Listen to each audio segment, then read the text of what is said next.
नमस्कार दोस्तों, ocean network में आपका स्वागत है। मैं हूं ओमकार चौधरी। एक बड़ी घटना घटी है संभल में। आज सो कॉल्ड जामा मस्जिद से जुड़े हुए, उनको आप वकील कह लीजिए या इनकी प्रबंध समिति के सर्वे सर्वा कह लीजिए, इन पर गंभीर आरोप हैं। इन पर आरोप ये है पुलिस की तरफ से कि चूंकि वकील होने के नाते और प्रबंध समिति का जिसको ये सदर कहते हैं उर्दू में, यानी अध्यक्ष होने के नाते जो भी सर्वे हो रहे थे, जो भी कार्रवाइयां हो रही थी, उसकी सबसे पहले जानकारी इन्हीं को दी जाती थी। तो संभल पुलिस का ये मानना है कि जो दंगे कहें कि हिंसा भड़की, पथराव हुआ, भीड़ जुटाई गई और सर्वे टीम के ऊपर अटैक किया गया, उसके पीछे इन्हीं का दिमाग है। सूचनाएं तो ये भी आ रही हैं कि इनके पाकिस्तान के साथ तार जुड़े हुए थे और इनके किसी सहयोगी के खाड़ी के देशों से, दुबई वगैरह से तार जुड़े हुए थे, जिसका नाम गुलाम बताया गया है। गुलाम की गिरफ्तारी हो चुकी है। आज जफर अली की भी गिरफ्तारी हो गई है। जफर अली के भाई ने बयानबाजी की है इनकी गिरफ्तारी के बाद। ये कहा है कि इनको आयोग के सामने कल पेश होना था, उससे ठीक पहले इनकी गिरफ्तारी की गई है। लेकिन पुलिस का और सरकार का साफ तौर पर कहना है कि ये दंगे भड़काने में, हिंसा भड़काने में, लोगों को इकट्ठा करने में जिम्मेदार हैं, एक्यूज हैं।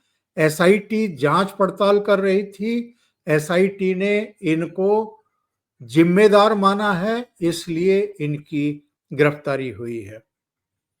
मेरा ये मानना है व्यक्तिगत तौर पर, जितना मेरा अनुभव है, जफर अली की गिरफ्तारी करके योगी आदित्यनाथ एक बहुत बड़ा और कड़ा संदेश भेज रहे हैं संभल के उन लोगों को भी जिनके दिमाग में कोई खुरापात शेष होगी, और उन लोगों को भी जो वक्फ संशोधन विधेयक पार्लियामेंट में पेश होने और पारित होने के समय किसी तरह की कोई गुस्ताखी करने की योजना बना रहे हों, वो चाहे राजनीतिक दल हो या राजनीतिक दलों द्वारा भड़काए जाने वाले लोग हों।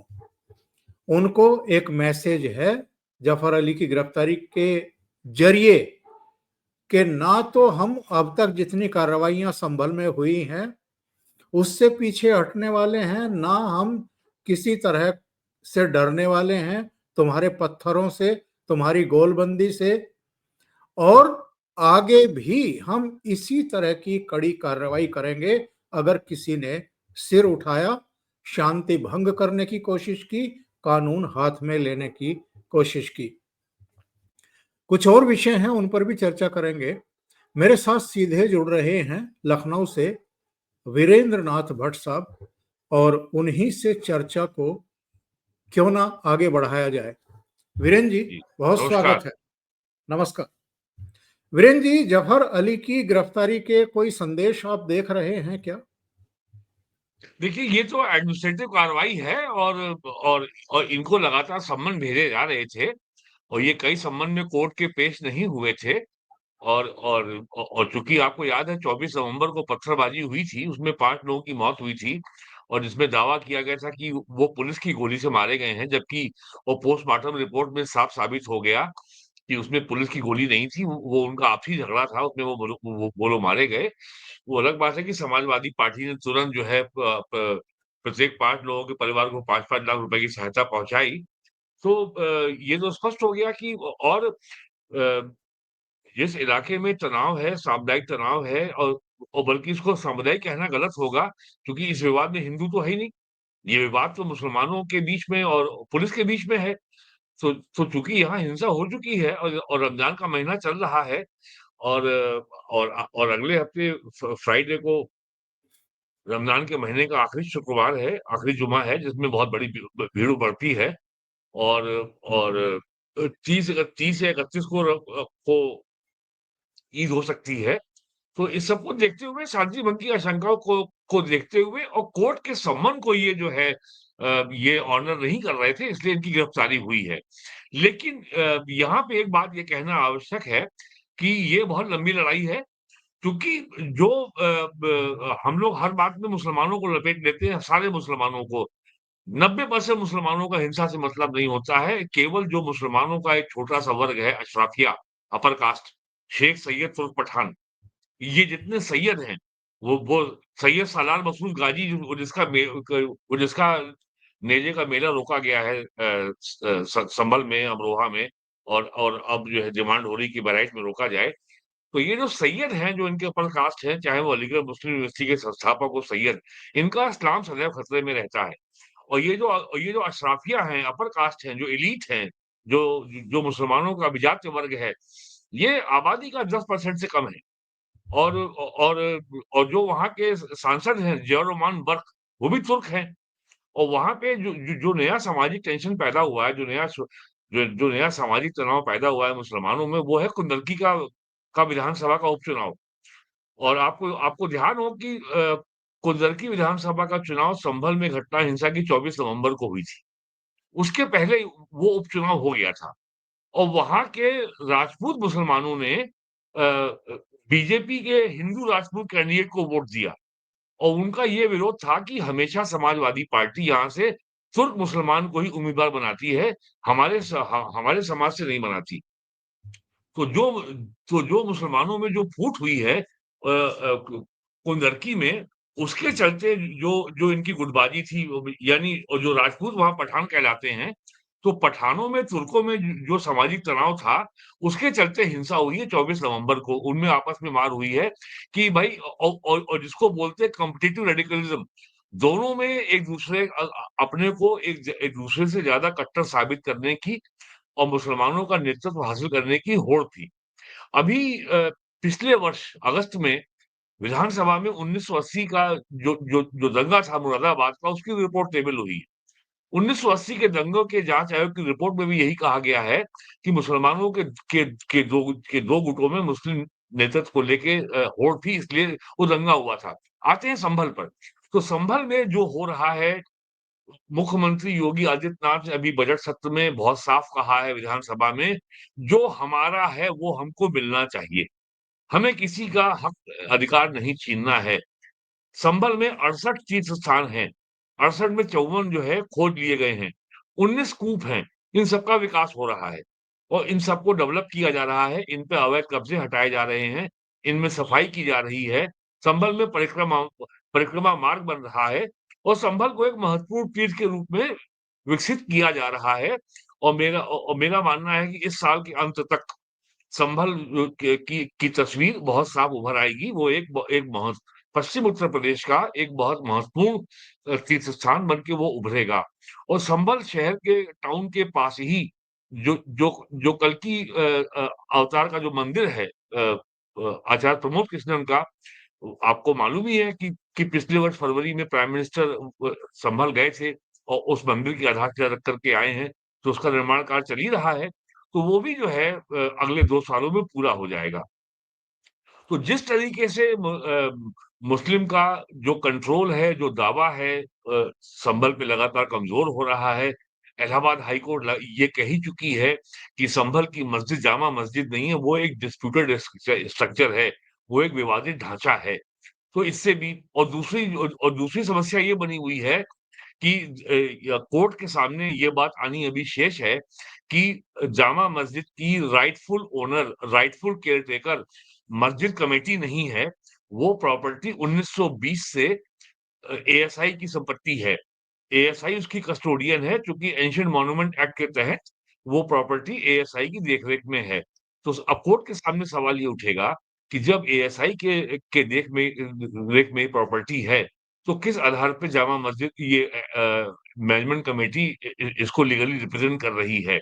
वीरेंद्र कोर्ट जी, 1927 में वीरेंद्र एग्रीमेंट जी, फिक्स हो चुका है, जी, जी, जहाँ से इनको ये एग्रीमेंट ये इस मस्जिद की मैनेजमेंट का अधिकार मिला था। तो ये अभी इश्यू तय होना बाकी है। तो संभल में ईद को लेकर के शांति बनी रहे, आखिरी जो जो शुक्रवार को शांति बनी रहे और वहाँ लॉ एंड ऑर्डर की स्थिति पैदा ना हो, और ये वकील साहब कोर्ट के सम्मन की अवहेलना कर रहे थे, इसलिए गिरफ्तारी है। इसलिए इसको ये नहीं कहा जा सकता कि सरकार ने कोई बहुत ही कोई कड़क एक्शन किया है, या मुसलमानों को भड़काने वाला काम है कि ईद के महीने में आपने गिरफ्तारी क्यों कर ली? जो कुछ भी हुआ है वो कोर्ट के आदेश पे हुआ है। नहीं, योगी आदित्यनाथ के रहते हुए मुसलमान भड़क भी नहीं सकते हैं, ये तो हम देख चुके हैं। और जहाँ जहाँ भड़कने की कोशिश की गई है या इस तरह की हरकतें की गई हैं, उन पर तुरंत एक्शन लिया भी गया है। जो अभी आपने कहा था कि साहब 90% मुसलमान तो दंगा फसाद नहीं चाहते, लड़ाई झगड़ा वो नहीं इनके चाहते, शिकार हैं, बस। उनको नहीं, मैं भड़काना है ये कह सैयद। रहा हूं कि केवल 10% जो, जिनको आप अशराफ कह रहे हैं, अमीर कह रहे हैं, हाँ, वही तो साजिशें रचते हैं। जो पसमानदा हैं, वो 90% समझ लो, कितने भी प्रतिशत समझ लो, उनको आगे करके लड़ाई, हाँ, दंगे फसाद में, हिंसा में, पथराव में, आगजनी में, इन 90% को तो वो ईंधन बनाते हैं। हाँ, ये मुसलमानों के जितनी भी संस्थाएँ हैं, all India Muslim personal law board हो, दारुल उलूम देवबंद हो, और बरेली में आला हज़रत की जो जो दरगाह हो, जमात-ए-इस्लामी हो, जमायतुल उलमा हो, दारुल उलूम देवबंद हो, या जामिया मिलिया इस्लामिया यूनिवर्सिटी हो दिल्ली की, या अलीगढ़ यूनिवर्सिटी हो, या जितने इनके मदरसे हैं, जैसे लखनऊ में दारुल उलूम नज़वातुल उलमा, इन सब में आपको अशरफ का कब्ज़ा मिलेगा। और ये हमेशा एक ही राग अलापते हैं कि इस्लाम खतरे में है। पाकिस्तान इन्होंने बनवाया, तोहमत सारे मुसलमानों के ऊपर आती है। लखनऊ के सैयद मुसलमानों ने, शिया मुसलमानों ने, राजा महमूदाबाद जो सीतापुर जिले में आता है, वो उसके नेता बड़े थे। चौधरी खलीकुज़्ज़मान लखनऊ के थे, और उनकी बहुत प्रॉपर्टी लखनऊ में थी, जो सारी की सारी गवर्नमेंट ने बाद में एक्वायर कर ली। बाराबंकी जिले के राजा जहांगीराबाद शिया राजा थे। अम्बेडकर नगर में राजा पीरपुर, वो भी शिया थे। तो ये सारा का सारा जो पाकिस्तान आंदोलन था, भारत से अलगाववाद का आंदोलन था, और भारत में जितना भी इस्लामी आतंकवाद की जो हम देख रहे हैं, चाहे वो कश्मीर में हो, वो सारा का सारा जो है ये अशराफ ने किया। वो हैदराबाद का जो नेता था, वो आपका ऑल वो मजलिस-ए-इत्तेहादुल मुस्लिमीन, जो आज़ादी के बाद ऑल इंडिया मजलिस-ए-इत्तेहादुल मुस्लिमीन हो गई, ओवैसी, ये भी सैयद है। और जितने और इन्हीं सैयदों का पूरे देश में वक्फ प्रॉपर्टी पे अवैध कब्जा है, और ये साल में करोड़ों रुपए की आय कर रहे हैं। ऐसी प्रॉपर्टी की भरमार है सहारनपुर में, देवबंद में, मेरठ में, गाजियाबाद में, मुरादाबाद में, अलीगढ़ में, आगरा में, बरेली में, सब जगह। तो इनको डर ये है कि वक़्फ़ बिल पास होने के बाद इनका ये अवैध कब्ज़ा छिन जाएगा। तो ये रोज़ ये एक बयान जारी होता है कि कोई मुसलमान बिहार के मुख्यमंत्री नीतीश कुमार की ओर से आयोजित इफ्तार पार्टी में ना जाए। कोई मुसलमान आंध्र प्रदेश के मुख्यमंत्री चंद्रबाबू नायडू की पार्टी तेलुगु देशम पार्टी के द्वारा आयोजित इफ्तार पार्टी में ना जाए। इनको लगता है कि इन 2 पार्टियों के समर्थन से नरेंद्र मोदी गवर्नमेंट चल रही है, और ये जो है अगर ये पार्टियाँ साथ नहीं देंगी, तो वक़्फ़ बिल पास नहीं होगा। लेकिन नरेंद्र मोदी तो जो एक मुसलमानों में ये एक जो ये फ़ॉल्स सेंस ऑफ एंटाइटलमेंट बना हुआ था कि उनके अधिकार हैं। देश का बँटवारा क हमने करा दिया, ये हमारा अधिकार था, उसके बावजूद भी जिस तरीके से नेहरू की कांग्रेस ने और वामपंथियों ने जो इनका तुष्टीकरण किया है, और जो उनकी चरण वंदना की है पिछले 70-80 सालों में, तो उससे इनको लगता है कि ये जो चाहेंगे वो हो जाएगा, और हर कानून इनके ऊपर है। और जहाँ ये और इनका और जो इनकी परमानेंट स्ट्रैटेजी है, पहली बात तो ये भ्रम लोग दिमाग से निकाल दें कि ये दंगा पूर्व नियोजित था। ये दंगे के लिए ये समुदाय सदैव तैयार रहता है। इनके पास इंफ्रास्ट्रक्चर सदैव इनके पास तैयार है। एक मदरसा है, एक मस्जिद है, एक मुल्ला है। ये 3 हमेशा तैयार रहते हैं। और जो इस्लामिक कॉन्सेप्ट है, जो जो मेरे पास एक किताब रखी है, जिहाद, the Islamic doctrine of permanent war by Suhas Majumdar. जब तक पूरे दुनिया में एक-एक काफिर को हम कलमा नहीं पढ़ा देंगे, इस्लाम में कन्वर्ट नहीं कर देंगे और उसका उसका इस्लाम पे ईमान नहीं ले आएँगे, तब तक जिहाद चलता रहेगा। ये ये पॉलिटिकल लाइन मुसलमानों की बड़ी स्पष्ट है पूरे दुनिया में। आज से नहीं 1400 साल से है। ये बात हम हिंदुओं को समझनी चाहिए और और अगर मैं और खुलासा करूँ तो पाकिस्तान आर्मी के एक ब्रिगेडियर थे ब्रिगेडियर एसके मलिक। उनकी एक किताब है the Quranic concept of war.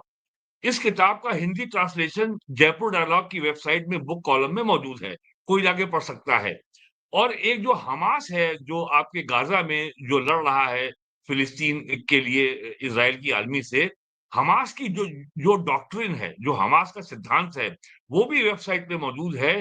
दोनों चीज़ें कुरान पे आधारित हैं। और दोनों चीज़ें एक हैं, ब्रिगेडियर एस के मलिक की पुस्तक और हमास का जो चार्टर और जो मैंने आपको किताब बताई जिहाद the Islamic doctrine of permanent war by Suhas Majumdar. ये किताब भी जो है वॉइस ऑफ धर्मा के ऊपर फ्री में उपलब्ध है। Anybody can read and download and get the print. तो ये सब चीज़ें देखते हुए हम लोगों को जो ये फँसाया जाता है, गंगो-जमन तहज़ीब, कौमी एकता, सेक्युलरिज़्म, भाईचारा और आपसी विश्वास और तो ये सब जो है अलतकैया है। ये धोखा देने की टेक्नीक है और ये बाकायदा इसके बारे में कुरान में विस्तार से इसका वर्णन है। और उसके बाद और जब कोई बवाल हो जाता है, तो उसके बाद ये इनकी पीस कमेटी है। ये इनका जो है पार्ट 2 होता है। तो ये सारी बातें अब एडमिनिस्ट्रेशन को समझ में आ गई हैं। इससे पहले कि ये कोई दोबारा खुराफात करे और विक्टिम कार्ड खेलें, ये बहुत घोषित स्ट्रैटेजी है मुसलमानों की कि विक्टिम कार्ड को खेलो कि साहब देखिए हम हमारे ऊपर ज़ुल्म हो रहा है, हमारे ऊपर अत्याचार हो रहा है। ह और एक विक्टिम कार्ड है और दूसरा कि साहब हमने इस मुल्क में 1000 साल, 800 साल हमने हुकूमत की है। यदि आपने हुकूमत की है तो भाई सेंट्रल कमेटी की आपको क्या ज़रूरत थी? क्यों आप इतने बैकवर्ड हैं? तो ये सारी जो राजनीति है, हमें राजनीति को, इस्लाम को दोनों को अलग-अलग करके देखना होगा। हम अगर इस्लाम को की बात को ले आएँगे तो उनको ये मौका मिल जाएगा कि साहब आप हमारे मज़हब की बेहुरमती कर रहे हैं। ना, हमें इस्लाम के ऊपर कोई टिप्पणी नहीं करनी है, हम इस्लाम के ऊपर कोई टिप्पणी कर भी नहीं रहे हैं। हम बता रहे हैं केवल जो जिस तरह की राजनीति इस देश में हुई है। योगी आदित्यनाथ ने जो जो जो नया काम किया है, जो अंग्रेज़ी का इडियम है, to catch the bull by horn. अगर कोई बैल बिगड़ा है, अगर उसको दोनों सींग को अगर अगर पकड़ ले और उसको पटक दे, तो वो बैल शांत हो जाता है। योगी सरकार ने यही किया है। He had caught the bull by horn. इससे बड़ी बेचैनी है। तो दंगा करने की छूट मिल नहीं रही। लेकिन लोग याद रखें, दिसंबर 2019 में पार्लियामेंट से नागरिकता का कानून पास होने के बाद दिसंबर 2019 को यूपी के 35 शहरों में एक साथ दंगा किया गया था। और लखनऊ में भी तमाम गाड़ियाँ जलाई गई थी, वायलेंट डेमोंस्ट्रेशन हुआ था। गाज़ियाबाद में, सहारनपुर में, मेरठ में, बरेली में, आज़मगढ़ में तमाम जगह हुआ था। लेकिन ये सरकार की प्रशासनिक कुशलता थी, पूरी तैयारी थी कि कहीं पर भी जो उनको ज़्यादा समाज की और सरकार की संपत्ति को तोड़-फोड़ पहुँचाने का मौका नहीं मिला। कहीं पर भी पुलिस को जो है बल प्रयोग नहीं करना पड़ा और कहीं दंगा नहीं हुआ, कहीं गोली नहीं चली, कहीं कर्फ्यू नहीं लगा जी। और मामला उस दिन निपट गया। तो उसके बाद से आज तक आज जो है ये 5वाँ साल है, यूपी गवर्नमेंट ने, योगी आदित्यनाथ की सरकार ने कभी इनको दोबारा दंगा करने का मौका नहीं दिया है और दंगा बाकायदा एक दबाव बनाने की रणनीति के तहत होता है जो यहाँ मैं कहना चाहूँगा कि देवेंद्र फडणवीस की सरकार नागपुर में हुए इस हमले को समझ नहीं रही है। 30 जी, मार्च उस को पर प्राइम आते हैं। मिनिस्टर उस पर नागपुर जा उस रहे पर हैं, उस तो पर नहीं अभी तो मैं यही आएँगे। कह रहा हूँ कि उनकी दबाव की राजनीति यूपी में काम नहीं कर रही है। यूपी में हाँ, फेल हो गई है और अगर वो उस ऐसा पर आते हैं। प्रयास करते तो आज ही उसको निपटा दिया गया जो वकील साहब को जेल भेजा गया। उस पर आते हैं, महाराष्ट्र पर आते हैं, देवेंद्र फडणवीस पर भी चर्चा करेंगे और दिल्ली की मुख्यमंत्री रेखा गुप्ता पर भी चर्चा करेंगे। पर अभी ज़रा उत्तर प्रदेश पर हम लोग फ़ोकस रखेंगे। एक निवेदन सभी दर्शकों से है, इस समय करीब-करीब 2000 दर्शक लाइव जुड़े हुए हैं, लेकिन जो लाइक का बटन है वो करीब 600 लोगों ने दबाया है। तो एक अगर आपको ये चर्चा पसंद आ रही है, तो लाइक का बटन ज़रूर दबाएँ और वीडियो को अपना फॉरवर्ड कर दें ताकि बाकी मित्रों तक भी ये चर्चा पहुंच जाए। मेरा ये कहना है भट्ट साहब, योगी आदित्यनाथ क्या बिल्कुल एक संदेश और संकेत दे रहे हैं लोगों को कि भाई अब तक भी जीरो टॉलरेंस पर हमारे शासन प्रशासन ने काम किया है, और अगर आपने जो वक्फ संशोधन बिल आने वाला है उसके बाद किसी तरह की गुस्ताखी करी, कानून व्यवस्था को भंग करने की कोशिश की, समाज में एनार्की की सिचुएशन पैदा करने की कोशिश की, तो बख्शा नहीं जाएगा किसी को भी, चाहे कोई कितना भी बड़ा हो, चाहे कोई किसी भी पार्टी से रिलेटेड हो, चाहे किसी भी संगठन से रिलेटेड हो। ओंकार जी, ये बड़ी ये स्पष्ट राज्य की नीति है। राजा सोता है, राजदंड जागता है। योगी जी ने ये करके दिखा दिया उत्तर प्रदेश में। राजा जो है 24 घंटे नहीं खड़ा होगा, राजा सोएगा लेकिन राजदंड कभी नहीं सोएगा। पूरे यूपी में आप 2019 में आपको मौका मिला, आपने खुराफात की, आपने प्रॉपर्टी डैमेज की।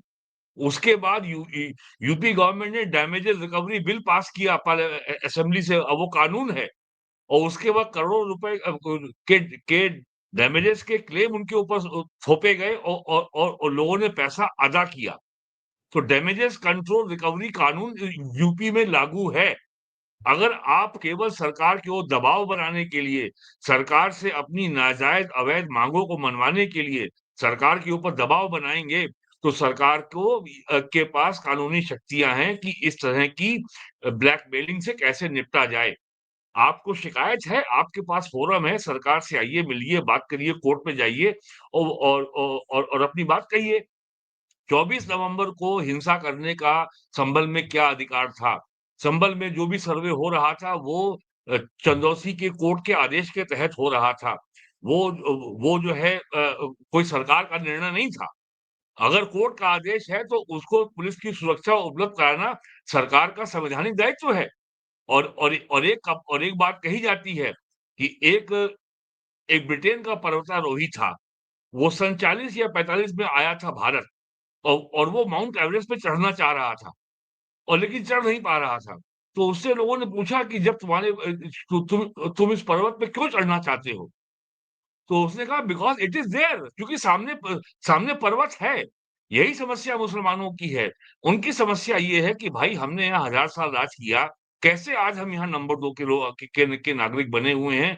क्यों हम यहाँ पे शरीयत को का कानून नाफ़िज़ नहीं करा पाए? क्यों जो है भारत की हुकूमत जो है निज़ाम मुस्तफ़ा या जो कुरानी कॉन्सेप्ट ऑफ स्टेट के अनुसार नहीं चल रही है, कैसे जो हमारे पूर्वजों ने यहाँ पे मंदिर तोड़ के मस्जिदें बनाई थी, कैसे उसको हिंदू वापस ले रहे हैं, अयोध्या वापस ले चुके हैं, काशी और मथुरा का मामला हाई कोर्ट में चल रहा है, काशी का मामला सुप्रीम कोर्ट तक जा चुका है। यही स्थिति अब संभल की मस्जिद पे आ गई है। ऐसी और यही मामला चल रहा है बदायूं की जामा मस्जिद के ऊपर। और ऐसा ही मामला कोर्ट का नोटिस अजमेर में भी जारी हो गया है। मध्य प्रदेश की भोजशाला मस्जिद में भी कोर्ट का नोटिस जारी हो गया है सर्वे का, और भी जगह हो गया है। तो मामला केवल ये है कि अ, दुनिया की सारी सभ्यताओं को नष्ट किया है क्रिश्चियनिटी और इस्लाम ने। दुनिया की एकमात्र सभ्यता है भारत, जिसको क्रिश्चियनिटी और इस्लाम और ब्रिटिश और फ्रेंच कॉलोनियल पावर तीनों मिल करके नष्ट नहीं कर पाए 1000 साल। ये वी- सबसे बड़ा दर्द है और ये आज वीरेन भी जी, खड़ी हुई है। वीरेन और जी, खाली हम खड़े ही नहीं हुए हैं, हमने अयोध्या को वापस छीन करके अपना मंदिर बना के दिखा दिया। ये वीरेन जी, बड़ी ये चिंता है बताइए, उनकी। ये बताइए, जो इससे पहली सरकारें थी उन्होंने तो तुष्टीकरण में कोई कसर छोड़ी नहीं है। आज वो विपक्ष में हैं, कई दूसरे दल विपक्ष में हैं, वो भी तुष्टीकरण की राजनीति अपनाते ही हैं। उनको महाकुंभ से एलर्जी है, उनको भगवान राम से एलर्जी हाँ, है, हाँ। लेकिन इफ्तार की दावत उड़ाते हुए सारे दिखाई दे जाते हैं। जो हाँ, अभी हाँ। आपने कहा है कि इन लोगों को लगता है कि हम दूसरे दर्जे के नागरिक बन करके रह गए हैं, ये फीलिंग इनके अंदर आती कहाँ से है और क्यों आती है, जबकि सरकार के स्तर पर जितनी योजनाएं हैं वो तो सबको बराबर दी जाती हैं। तो दूसरे दूसरे दर्जे का नागरिक क्यों? अपने कर्मों की वजह से, अपने सोच की वजह से, या जो लोग इनमें एक इनसिक्योरिटी की फीलिंग भरते रहते हैं राजनीतिक कारणों से कि ये डरे रहें, उसकी वजह से? ना तो ये डरे हुए हैं, ना ही कोई सरकारी योजना से इनको मतलब है। वो आसमानी किताब का जो आदेश है कि आप जब तक जिस मुल्क में आप रह रहे हैं, अगर वहाँ की हुकूमत इस्लामी कायदे कानून के अनुसार नहीं चल रही है, तो वो दारुल हर्ब है। That is a hostile land. और दारुल हर्ब को दारुल इस्लाम बनाना अल्लाह मियाँ का आदेश है। कुल मामला ये है, आप दुनिया जहान की उनको जो है सुविधाएँ दे दीजिए, कुछ फ़र्क नहीं पड़ने वाला। जो ब सरकार जो है, भारत का संविधान जो है, वो कोई क वो कोई अल्लाह के आदेश के ऊपर थोड़ी है। जामिया मिलिया इस्लामिया के एक प्रोफ़ेसर कह रहे थे एक इंटरव्यू में कि साहब ये भारत के संविधान ने तो हमारी पहचान ही खत्म कर दी। वो और वो हिंदुओं की जाति को बहुत ही हेय दृष्टि से देखते हुए से बोल रहे थे, बताइए अब एक शूद्र मुसलमान जो है कानून की निगाह में बराबर हो गया। तो उनको इससे भी परेशानी है। जब मीडिया के सामने आएँगे, तो हमको बताएँगे कि साहब हम सेकुलर हैं, हम सेकुलर निज़ाम के लिए लड़ रहे हैं। अरे भाई सेकुलरिज़्म का मतलब अरबी में होता है ला दीनियत, यानी दीन पे लानत भेजना। क्या मुसलमान क्या सेकुलरिज़्म को मानते हैं या लादीनियत को मानते हैं? क्या वो दीन पे लानत भेजते हैं? आज तक मुझे किसी मुसलमान नेता ने, किसी मौलाना ने इस बात का जवाब नहीं दिया। तो सेकुलरिज़्म कौन-सा दुनिया का ऐसा मुल्क है, 56 इस्लामी देश हैं, कहाँ पे सेकुलरिज़्म लागू है? क्या क्या सेकुलरिज़्म किसी इस्लामी देश में क्या क्या कुरान के ऊपर है? क्या किसी भी इस्लामी देश में संविधान में कोई व्यवस्था कुरान की व्यवस्थाओं से भिन्न है? ये और ये सेकुलरिज़्म खाली इंडिया में लागू होता है। तो ये सारी बातें अब सब लोग समझ गए हैं और योगी आदित्यनाथ ने ये पिछले 8 साल में साफ समझा दिया है कि हम आपका कुछ नहीं छीनने वाले, हम किसी के साथ कोई अन्याय नहीं करने वाले, लेकिन जो हमारी प्राचीन धरोहर है, जो हमारी प्राचीन सांस्कृतिक, आध्यात्मिक धार्मिक धरोहर है, वो हमें मिलना चाहिए। हम किसी का कुछ छीन नहीं रहे हैं। अयोध्या हमारी धरोहर थी, हमने ले ली। काशी हमारी धरोहर है, मथुरा हमारी धरोहर है। जामा मस्जिद या कल्की महाराज का मंदिर जो संभल में है, वो हमारी धरोहर है, वो हम लेके रहेंगे। और और ये तो बता और दुनिया में हमें पाकिस्तान के लोग इस पे आश्चर्य करते हैं कि हिंदुओं में कितना धैर्य है कि वो जो है ये सारा काम कोर्ट के माध्यम से कर रहे हैं। अपने संवैधानिक सिस्टम के दायरे में रहकर कर रहे हैं। उनको लगता है, हालाँकि उनको उनकी जानकारी बहुत कम है भारत के बारे में, बट स्टिल दे थिंक कि उनकी जो इतनी मेजॉरिटी है, दे आर मोर देन 80%, वो चाहें तो बल के बल पर वो मस्जिद छीन सकते हैं? नहीं, ऐसा हम कभी नहीं होने देंगे, कभी नहीं करेंगे। ऐसा कभी किसी ने कहा भी नहीं है और ना होना चाहिए। जो कुछ होना चाहिए अरे भाई 500 साल लगे ना अयोध्या का मुकदमा चलते हुए। 1986 1 फरवरी को ताला खोला गया था। 1900 और 86 के बाद 2019 9 नवंबर को सुप्रीम कोर्ट का फैसला आया, यानी 37 साल बाद फैसला आया। 1914 33 इयर्स के बाद फैसला आया। तो जो संवैधानिक प्रोसेस का फॉलो किया गया ना, तो मामला ये है कि ये योजनाओं से कि उनको फ्री आप अनाज दे दें और ये बात मैं कर रहा हूँ सैयद की, मैं आम मुसलमान की बात नहीं कर रहा हूँ। ये सैयद कभी ये कहेगा वो कभी आने नहीं देगा और आज उनको डर ये है कि भारतीय जनता पार्टी ने की सरकार ने 10 साल में केंद्र में, 8 साल से यूपी में मज़हबी आधार पर कभी किसी किस्म का भेदभाव नहीं होने दिया। सभी हर जाति को, हर मज़हब को समान रूप से सरकार की हर योजना का लाभ मिला है। तो इनका जो इस्लाम खतरे में है का ये जो चूरन बेच रहे हैं पिछले 100 सालों से, ये अब कहीं लोग इनके पाखंड को समझ ना जाएँ, इनकी जी, समस्या जी। और दूसरी बात ये है कि ये इनसिक्योरिटी पैदा करते हैं दंगा करा करके। योगी जी ने दंगा होने नहीं दिया है, दंगा होगा भी नहीं। तो ये तो और अगर यही हाल अगर और 5 साल चल गया, तो ये जो अशराफिया का जो एक वाइस लाइक ग्रिप है पूरे मुस्लिम समाज पर जो इनके नागपाश में जो जो समाज को इन्होंने जकड़ रखा है, वो ढीली होने लगेगी। और वक़्फ़ बिल ब पास होने के बाद आप देखिएगा, ये प्रोसेस यूपी में शुरू हो जाएगी और वक़्फ़ प्रॉपर्टी पे जो पुराने ज़मींदार, नवाब, तालुकेदार जो कब्ज़ा किए बैठे हैं, अशराफ लोग, सैयद और शेख और मुगल पठान लोग, ये सब खाली होंगी ज़मीनें और इसका लाभ वास्तविक गरीब मुसलमानों को मिलना शुरू हो जाएगा।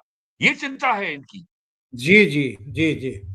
बहुत धन्यवाद दर्शकों का भी, जिन्होंने मेरी अपील पर लाइक बटन दबाया है। करीब 1200 का लाइक बटन हो गया है और लेकिन जुड़े हुए हैं अभी भी 3000 लाइव। तो अभी अंतर है 1800 के आसपास। तो ये निवेदन है, क्योंकि हमारी रीच बढ़ जाती है चैनल की और लोगों तक ज़्यादा चैनल पहुंचता है, ज़्यादा लोग प्रोग्राम देख पाते हैं। इसलिए लाइक बटन ज़रूर दबा दिया करें और वीडियो को फॉरवर्ड किया करें। मेरा अगला सवाल ये है साहब, क्या संभल को वही गौरव प्रदान करने का संकल्प ले चुके हैं योगी जी? यानी पुनर्प्रतिष्ठापना, जो हिंदू तीर्थ स्थल के रूप में 11वीं सदी तक इसको जाना जाता था और जो योगी जी सदन के भीतर भी सदन के बाहर भी कह चुके हैं कि चूंकि यहाँ पर कल्कि का अवतार होना है, तो जो कुछ हुआ है 1947 से लेकर के और 2024-25 तक, उसको पूरी तरह बदला तो नहीं जा सकता, लेकिन माहौल तो आप चेंज कर ही सकते हैं। और उस दिशा में हमें शासन, प्रशासन, पुलिस सब बढ़ते हुए दिखाई दे रहे हैं, बहुत दृढ़ता के साथ। देखिए, संभल के ज़रिए एक नई शुरुआत हो गई है कि भारत को आज़ाद हुए 80 साल हो रहे हैं, लेकिन इस्लामिक औपनिवेशिकवाद अभी भी चल रहा था। जो इस्लामी सांस्कृतिक दास्ता भारत में अभी भी चल रही थी और सैयद सालार मसूद गाजी ने जो नेज़ा गाड़ा था, यानी भाला गाड़ा था, जो एक काफ़िरों की धरती पे इस्लाम के कब्ज़े का प्रतीक है, उसका उसकी एनिवर्सरी, उसका उत्सव हर साल संभल में मनाया जा रहा था। ये आज ये पहली बार हुआ है कि संभल में पुलिस ने इस नेज़ा को गाड़ने से रोका है और अब ये माँग हो रही है कि बहराइच जिले में जो जो सैयद सालार गाज़ी का जो वहाँ पे जो उसकी मज़ार है, उस पे जो उर्स होता है, जो नेज़ा वहाँ गाड़ा जाता है, ये इस प्रथा को बंद किया जाए। और ये नेज़ा गाड़ने की प्रथा यूपी में लगभग हर जिले में हो रही है आज भी।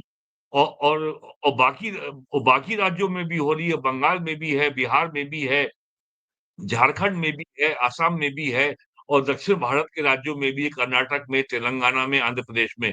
तो ये जो सांस्कृतिक दास्ता से जो मुक्ति दिलाने का जो अभियान जो संभल से प्रारंभ हुआ है, ये बहुत आगे जाएगा और मुख्यमंत्री जी ये विधानसभा में स्पष्ट कर चुके हैं कि 68 तीर्थ स्थानों में से 54 हमको मिल चुके हैं। उनमें उनकी सफाई का, उसपे अवैध कब्ज़ों का, उसपे जो इल्लीगल कंस्ट्रक्शन है उसको साफ करने का और उस पूरी भूमि को के का जो उसका वास्तविक स्वरूप था, उसको बहाल करने का काम चल रहा है।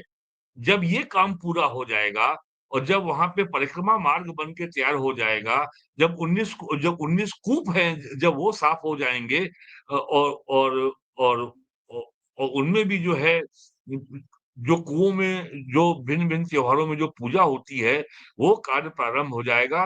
तो निश्चित तौर पर संभल के एक प्राचीन, एक भव्य तीर्थ स्थल के रूप में जो उसकी पुनर्स्थापना का काम है, वो बहुत तेज़ी से आगे बढ़ेगा। और ये काम मैं आज आपको दावे से कह रहा हूँ, 2027 फरवरी-मार्च के विधानसभा चुनाव के पहले ये कार्य पूरा हो जाएगा। और मुझे उम्मीद है कि जामा मस्जिद का भी या सो कॉल्ड जो मस्जिद है, जो विवादित ढाँचा है, उसका भी फैसला हाई कोर्ट से आ जाएगा। वीरेन जी, भय बिन प्रीत न होई गोपाला, बिना भय के शांति संभव नहीं है। और जिस तरह की देश के भीतर भी साजिशें रची जाती हैं, देश के बाहर से भी साजिशें रची जाती हैं, वो हम सब अब परिचित हैं, कहाँ-कहाँ से क्या-क्या होता है और देश की विकास की यात्रा को बाधित करने की कोशिश होती है, बदनाम करने की कोशिश होती है। जिस तरह का काम योगी आदित्यनाथ उत्तर प्रदेश में करके दिखा रहे हैं, और बहुत पेचीदा राज्य था ये, जिसको हुँ। उन्होंने शांति के और विकास के पथ पर ला करके खड़ा कर दिया है, वैसा भारतीय जनता पार्टी के दूसरे स्टेट और मुख्यमंत्री करते हुए दिखाई क्यों नहीं देते हैं। अभी महाराष्ट्र में नागपुर में जो घटना हुई है, वहां देवेंद्र फडणवीस को जब हम देखते हैं, नो डाउट उनकी राष्ट्रभक्ति पर, सांस्कृतिक राष्ट्रवाद की उनकी मुहिम पर कोई प्रश्न चिन्ह नहीं है, लेकिन हिचक क्यों है? हिचक केवल ये, अब आप बताइए, संघ के प्रचार प्रमुख जो सुनील अंबेकर साहब हैं, वो कह रहे हैं कि औरंगजेब भारत में अप्रासंगिक है। अगर औरंगजेब भारत में अप्रासंगिक है, तो महाराष्ट्र में विश्व हिंदू परिषद और बजरंग दल छत्रपति शिवाजी नगर, जिसका नाम पहले औरंगाबाद जिला था, वहां से औरंगजेब की कब्र को हटाने की मांग क्यों कर रही है? तो इसका मतलब ये है कि आपको इतिहास बोध नहीं है, आपको इतिहास की समझ नहीं है। 1000 साल से ज़्यादा इस्लामी दास्ता को झेलने के बाद कर और अमेरिकन इतिहासकार विलियम डुरांट ने कहा है कि भारत में दुनिया का सबसे भयानक नरसंहार हुआ। The worst Holocaust in the human history टूक place in India. It was not in Germany, जहाँ पे 60 लाख यहूदी मारे गए थे। 10 करोड़ हिंदू मारे गए हैं 7th सेंचुरी में सिंध के इन्वेजन से लेकर के 18th सेंचुरी तक। और औ और ब 1857 का जो गदर हुआ था, उसके अगले 10 सालों में अंग्रेज़ों ने 1 करोड़ से ज़्यादा लोगों को मारा। 1945 में सेकंड वर्ल्ड वॉर के बाद केवल अकेले बंगाल में, वहाँ पे अकाल में 50 लाख लोग मर गए, अकेले बंगाल में। और हमारी सेकुलर कांग्रेस की सरकार ने, नेहरू जी, वामपंथियों के इतिहासकारों ने ये सारी बातें भारत के इतिहास से गायब कर दी हैं। अरे भाई, 1945 तो बहुत पुरानी बात नहीं है। 50 लाख लोग मारे गए थे बंगाल के अकाल में, सिर्फ इसलिए कि विंस्टन चर्चिल ने जो गेहूँ ऑस्ट्रेलिया से भारत के लिए आ रहा था, उसको अपनी फौजों के लिए भेज दिया सिंगापुर में कि भाई हमारी जो अंग्रेज फौज क्या खाएगी। तो ये सब तो हुआ है इस देश में। तो उसके बाद अगर देवेंद्र फडणवीस को ये समझ नहीं है, और वो जो है जाके वो इफ्तार पार्टी दे रहे हैं और गोल टोपी पहन करके कबाब खा रहे हैं, तो सवाल कबाब खाएँ, आप इफ्तार पार्टी में जाएँ, लेकिन कम से कम आपको इतिहास बोध तो होना चाहिए।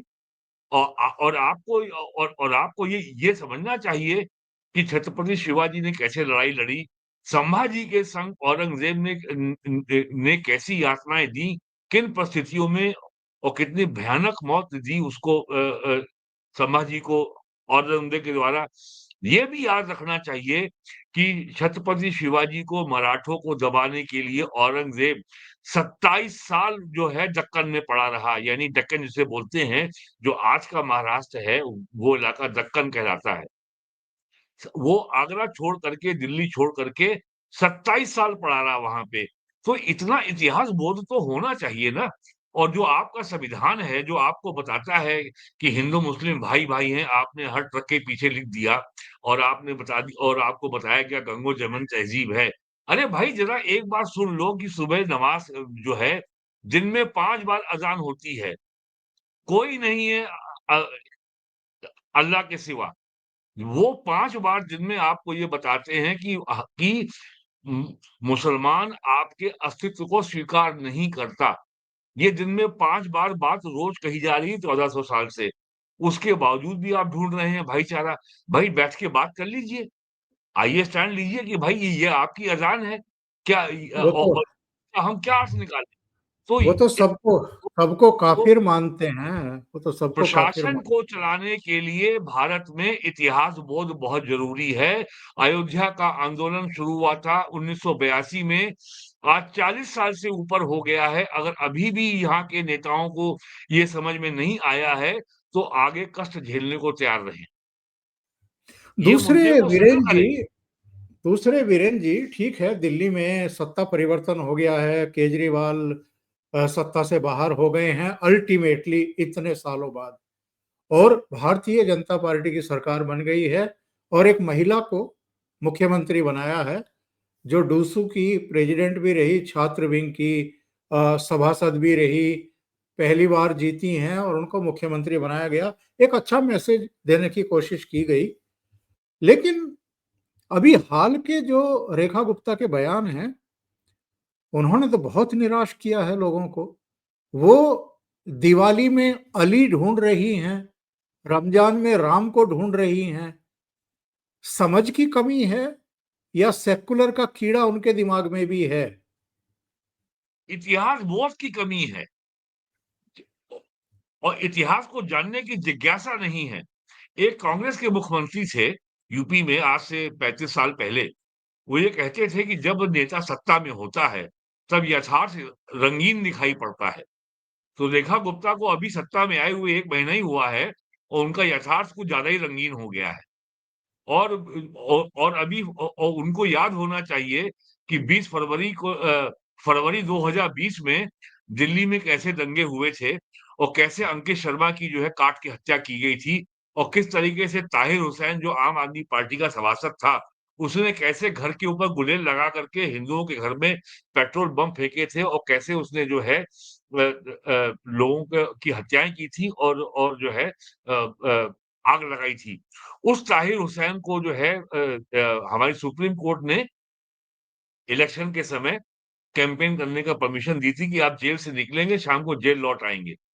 और उसी दंगे के 11 लोगों को दिल्ली की डिस्ट्रिक्ट कोर्ट ने आजीवन कारावास दिया था और उन सारे लोगों को जो जो दिल्ली हाई कोर्ट के जज हैं यशवंत वर्मा, जिन जिनके यहाँ से कहा जाता है कि करोड़ों रुपए कैश जल गया, इन्हीं जज साहब ने सबको ज़मानत दे दी थी। 11 मामले को। तो इतिहास बोध बहुत ज़रूरी है और ये बहुत पुरानी कहावत है, लोग जानते हैं। जो लोग इतिहास से सबक नहीं लेते हैं, वो इतिहास को दोहराने के लिए अभिशप्त हैं। Those who fail to learn from history are condemned to repeat it।